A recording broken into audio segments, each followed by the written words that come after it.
PDM एज्युकेशनच्या या audiobook सिरीजमध्ये आपल्या सर्व विद्यार्थ्यांचे स्वागत आहे. माझे गाव, निसर्गाचा अनमोल ठेवा. खेड्यापाड्यांकडे चला हा संदेश महात्मा गांधींनी दिला होता, कारण भारताचा खरा आत्मा गावांमध्ये वसलेला आहे. आजच्या धावपळीच्या आणि सिमेंटच्या जंगलात हरवलेल्या शहरी जीवनात जेव्हा मनाला शांततेची गरज भासते, तेव्हा आठवण येते ती आपल्या सुंदर गावाची. माझे गाव हे केवळ एक ठिकाण नसून माझ्या आयुष्यातील संस्कारांची आणि आठवणींची शिदोरी आहे.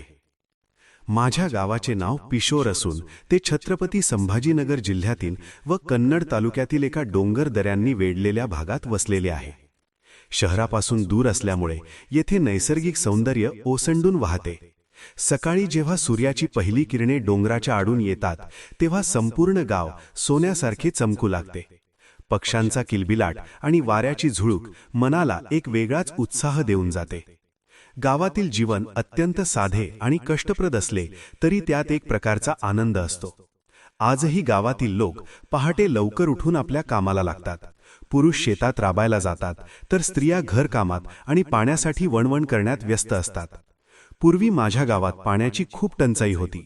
स्त्रियांना मैलोनमैल भटकंती करावी लागत असे. पण आता परिस्थिती हळूहळू बदलत आहे. गावातील रस्ते जरी मातीचे असले तरी त्या मातीचा सुगंध शहरात कुठेही मिळत नाही. गावातील माणसे खूप मायाळू आणि प्रेमळ आहेत. शहरासारखी येथे कोणालाही घाई नसते. लोक एकमेकांच्या सुखदुःखात सहभागी होतात. सण उत्सवाच्या वेळी तर संपूर्ण गाव एकत्र येतो. दिवाळी असो वा होळी, प्रत्येक क्षण मोठ्या उत्साहात साजरा केला जातो. जेव्हा गावातील एखादी व्यक्ती मोठी प्रगती करते किंवा यश मिळवते, तेव्हा तो आनंद संपूर्ण गावाचा असतो. गावातील आणखी एक वैशिष्ट्य म्हणजे तेथील आहार. चुलीवरची भाकरी, पिठलं आणि वांग्याची भाजी यांची चव हॉटेलमधील जेवणापेक्षा कितीतरी पटीने सरस असते. गावाची संस्कृती आणि परंपरा आजही टिकून आहेत. गावातील मंदिरे, चावडी आणि शाळा ही गावाची मुख्य आकर्षणे आहेत. जरी आज आधुनिकतेमुळे गावे बदलत असली तरी तिथला आपलेपणा आजही तसाच आहे. पिशोरचे धरण रमणीय ठिकाण आहे. तसेच सोनगिरी टेकडी तर गावाच्या मध्यभागी वसलेली एक निसर्गाची गावाला मिळालेली देणगीच आहे.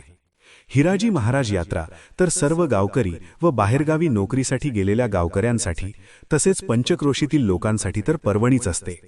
सर्व गावकरी दर्शनासाठी गावात दाखल होतात. शेवटी गाव हे आपल्या मुळांशी जोडलेले असते. आपण कितीही मोठे झालो, शहरात गेलो तरी गावाकडे ओढ ही कायम असतेच. माझ्या गावाने मला कठीण परिस्थितीत हार न मानता संघर्ष करायला शिकवले. निसर्गाच्या सानिध्यात राहिल्यामुळे शरीर आणि मन दोन्ही तंदुरुस्त राहतात. म्हणूनच माझे गाव मला जगातील सर्वात सुंदर ठिकाण वाटते. गावाचा विकास होणे गरजेचे आहे, पण त्यासोबतच तिथला नैसर्गिक वारसा आणि माणुसकी टिकवून ठेवणे ही आपल्या सर्वांची जबाबदारी आहे. असेच नवनवीन माहितीसाठी चॅनलला सबस्क्राईब करा. धन्यवाद.